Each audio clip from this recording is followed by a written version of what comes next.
Helping Hand. Each Friday afternoon, we put the spotlight on an organization or event in the community that offers assistance to the disabled and other folks in need. Aloha, I'm Dave Lawrence. This week we're learning about the ALS Association Big Walk happening this weekend. Saturday, 7:30 registration, 9 a.m. walk, Kapiolani Park. And it's in the fight against amyotrophic lateral sclerosis, Lou Gehrig's disease, it's also known as. We learn more with our guest Fred Fisher, President and CEO of the ALS Association Golden West Chapter, which also covers Hawaii. And from TV's Hawaii 5-0, he plays the lead actor Steve McGarrett in the successful remake of the program, Alex O'Loughlin.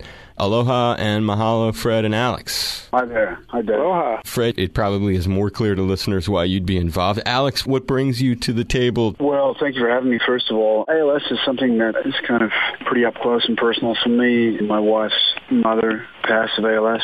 I've seen how it's affected my in-laws and my wife, and also, strangely enough, one of my close friends lost his father last Monday. In terms of the social media campaign, lots of coverage that this has gotten. I haven't heard so much about the disease. Fred, talk a little bit about the disease itself. ALS is a disease that prevents your brain from communicating with your muscles.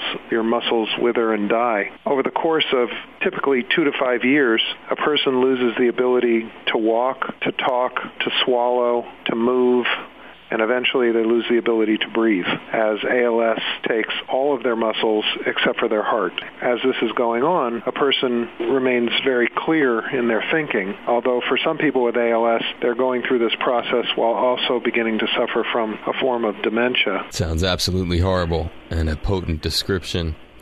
Alex, I was reading a little bit about you and had read that your mom was a nurse. I was wondering if her background in that role has brought to bear any kind of sense of responsibility for others or imperative to give back. I'm really glad you mentioned that, Dave. My mom was a nurse, and she was a great nurse, and she was a community nurse in Australia. I remember vividly sick days if I had a little cold or something and wasn't going to school, or perhaps on a weekend. I would do rounds with her, doing house calls for people who couldn't leave their houses or for whom it was extremely difficult to leave their house. So this is people who suffered from paraplegia, quadriplegia, cerebral palsy, and of course Lou Gehrig's disease as it was known back then. I met all these men and women, and I got to know and love a few of them as well, and that was really important for me because I got to see past that really quickly to the people, to get to know them and become friends and really get to love some of them. I remember my friend Michael Lanigan, he must have been about mid-30s, I guess, well, I was like 5, and I remember his house was all set up and he had ramps and he was a quadriplegic. He had handles and a special bed and all the rest of it. And what I remember so clearly, even at such a young age, looking at the situation and knowing that if my mum wasn't there, he'd be in trouble. You know, if somebody else wasn't there, like there was a lot to his life. And I was profoundly affected by that. I think it's a great tribute to your mom that all those times that she took you, that you never forgot it, and that you were able to incorporate that in your life about giving back. On that note, Fred, talk a little bit about how you can help to provide some light in their lives. The ALS Association's model of care is a combination of a clinic-based medical program where people have access to the 9 different disciplines they need in order to manage this progression of ALS, along with a community-based component where we actually send care managers out into people's homes to help them assess their needs, connect them to resources, offer support groups, free loans of medical and communications equipment when they lose the ability to move, free access to mobility devices when they lose the ability to speak, free access to communication devices. All of these services are free of charge to the families.